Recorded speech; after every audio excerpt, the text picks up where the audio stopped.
Hello, guys. Today we will continue the topic properties of inverse trigo. And my suggestion, if you have any problem in inverse trigo, please watch this playlist, Inverse Trigonometry, and it is helpful for you. We will continue properties of inverse trigo, or you can see the theorems which will be used in this chapter. And by these theorems, by these properties, the problem of inverse trigo will be more easier, and these are very helpful. Now we have the theorem number 6: sin inverse x plus cos inverse x equals to pi by 2 in this selected range -1 to 1. Similarly, the tan inverse x plus cot inverse x equals to pi by 2 when x belongs to real numbers. And one other complementary system, sec inverse x plus cosec inverse x equals to pi by 2 when mod x is greater than 1. So right now we are taking the first part of this theorem. This is sin inverse x plus cos inverse x equals to pi by 2. So how will you prove this? So it is very easy. We consider this sin inverse x as theta. So x equals to sin theta, and sin theta in terms of cos, these are complementary sin and cos. So when you write sin theta, so it is equivalent to cos pi by 2 minus theta in first quadrant, right? So according to this, we place cos pi by 2 minus theta as sin theta. So right now when we shift this cos on left hand side, we get cos inverse x equals to pi by 2 minus theta. And according to our assumption, theta is sin inverse x. So we put theta equals to sin inverse x at this place. So it is sin inverse x cos inverse x equals to pi by 2 minus sin inverse x. So this sin inverse x come on left hand side, and as a final result we get sin inverse x plus cos inverse x equals to pi by 2. So sin inverse x plus cos inverse x equals to pi by 2, and we can use it as it's some conversions, like we can place sin inverse x as pi by 2 minus cos inverse x, or you can say cos inverse x equals to pi by 2 minus sin inverse x. We can use these also in the problems of inverse trigo. So second expression, that is tan inverse x plus cot inverse x equals to pi by 2. So to prove this, we assume tan inverse x equals to theta. So x equals to tan theta, and tan theta in terms of cot, that will be cot pi by 2 minus theta. So x equals to cot pi by 2 minus theta. When cot comes on left hand side, we get cot inverse x. So cot inverse x equals to pi by 2 minus theta. According to our assumption, we have theta equals to tan inverse x.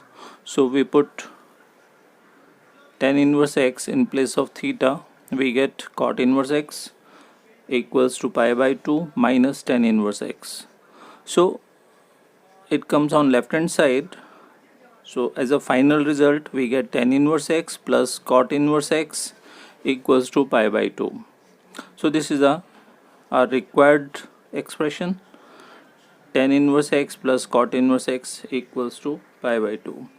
And similarly we can prove the third expression, sec inverse x plus cosec inverse x equals to pi by 2. And we can use their conversions also, like cot inverse x equals to pi by 2 minus tan inverse x. we can put these as the requirement of the question. So like this, tan inverse x equals to pi by 2 minus cot inverse x. So it is very easy conversion, and similarly for this we can go cosec inverse x as a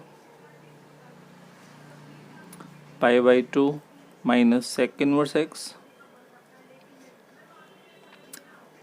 and in the same manner we can place the value of sec inverse x, that is pi by 2 minus cosec inverse x. So these are complementary inverse trigonometric functions. So next theorem, that is 2 sin inverse x equals to sin inverse of 2x into under root 1 minus x square, when x vary between minus half and plus half. So how will you prove this? It's very easy. We consider it as a theta, so it is, let sin inverse x is theta, so x equals to sin theta, right? Okay, as we know the formula of trigo, we have the formula of sine to theta. We already know this. So that is sine to theta equals to 2 sine theta cos theta. So sine to theta equals to 2 sine theta, and right now we will take a smart move. We convert this cos theta in terms of sine theta, that becomes under root 1 minus sine square theta. We put it in place of cos theta, so it is under root 1 minus sine square theta. So it means sine to theta equals to 2 sine theta, and in place of cos theta we have 1 minus sine square theta. Right now we have sine theta as x, so x equals to sine theta. We put this value of sine theta in this expression, so we get 2x under root 1 minus x square. This equals to sine 2 theta. So again 2 theta equals to sine comes on right hand side, this becomes sine inverse. So sine inverse of 2x under root 1 minus x square. It means we have this part. Right hand side of our required theorem is achieved, and now on left hand side we have only 2 theta. According to our assumption, theta is sine inverse x, so we put it theta as sine inverse x. So as a result we have 2 sine inverse x equals to sine inverse of 2x under root 1 minus x square. So this is the proof of this theorem. Now next theorem, that is twice of cos inverse x equals to cos inverse 2x square minus 1. Restriction is this: x greater than equals to 1 over root 2 and less than equals to 1. So under this range we have to prove this expression. So proof of this expression is, let cos inverse x as theta. So it means x equals to cos theta. So we have these two things we will use in this proof. And this is 2 and this is the angle right now, theta, 2 theta, and when this comes here this becomes cos 2 theta. So then we will use the formula of cos 2 theta. So cos 2 theta as a trigonometrical formula, we have cos 2 theta equals to 2 cos square theta minus 1. Right now we have cos theta as a x, so we put it on right hand side as a x, so 2x square minus 1 equals to cos 2 theta. Then it means 2 theta equals to cos inverse of twice x square minus 1, and this is theta, which is our assumption. So theta equals to cos inverse x. We put it on left hand side, this is twice cos inverse x equals to cos inverse 2x square minus 1. So this is a proof of this theorem, and it is very easy. Theorem number 10. So it is 3 cos inverse x equals to cos inverse 4x cube minus 3x, and the range for x is half to 1. Right now on left hand side we have the inverse cos inverse x, so we consider it as a theta. Now x equals to cos theta, and if it is just like theta, 3 theta, and if we take cos on left hand side, that becomes cos 3 theta. So according to this we can select the using formula in this theorem. So it is 3 theta, and when cos come here on left hand side, this becomes cos 3 theta. So we use the formula cos 3 theta. So cos 3 theta according to trigonometry formula equals to 4 cos cube theta minus 3 cos theta, right? So as we know x equals to cos theta, we put cos theta as x on right hand side. 4 x cube minus 3x on right hand side, and this is cos 3 theta.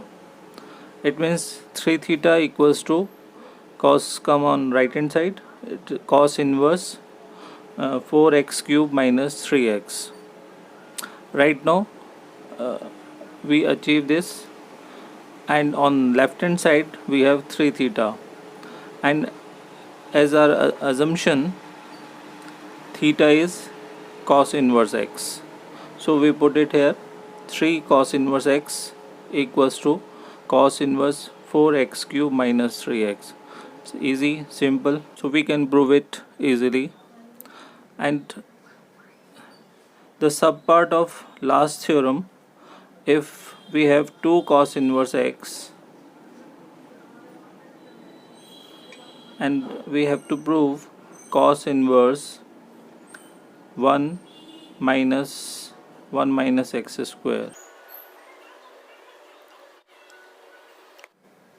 So our assumptions are these. We use this, but this is theta. According to this, if it is theta, so it becomes 2 theta, and when we take cos on left hand side, this becomes cos 2 theta. Right now we use the formula of cos 2 theta, but in terms of sine, so it is cos 2 theta equals to 1 minus 2 sine square theta. We use this formula, and according to this cos 2 theta equals to 1 minus, as our assumption in terms of cos, so we substitute this value sine square theta in terms of cos, so it is 2 into 1 minus cos square theta, and this becomes 1 minus 2 1 minus x square, as cos theta is x, so it is cos 2 theta. It means 2 theta is cos inverse of this. You can simplify also this, we get 2x square minus 1, again you get the same thing, or you can say 2 theta equals to cos inverse of this, or you can say 2 cos inverse x equals to cos inverse 1 minus twice of 1 minus x square. These are same thing. On simplifying this, we get the same result, that is 2x square minus 1. So this is a secondary approach. We use this formula in this expression, but in that theorem that cos 2 theta was 2 cos square theta minus 1. So there is some modification. Theorem 9th, that is 3 sine inverse x equals to sine inverse of 3x minus 4x cube when x belongs to minus half to positive half close interval, including these two extreme values also. So according to this theorem, we consider sine inverse x as theta. So x is sine theta. So simple. Right now we can see this. If it is theta, sine inverse x is theta, so it becomes 3 theta. And when we take sine inverse on left hand side, this becomes sine 3 theta. So we use the formula of sine 3 theta for proving this expression. So it is sine 3 theta equals to, as we know the formula of sine 3 theta, it is sine 3 theta equals to 3 sine theta minus 4 sine cube theta. Now we substitute the values. Sine 3 theta equals to the value of x is sine theta, so it is 3x minus 4x cube. It means 3 theta equals to sine inverse 3x minus 4x cube. And on putting the value of theta as sine inverse x, so this becomes 3 sine inverse x equals to sine inverse 3x minus 4x cube. So this is the required result. It is proved.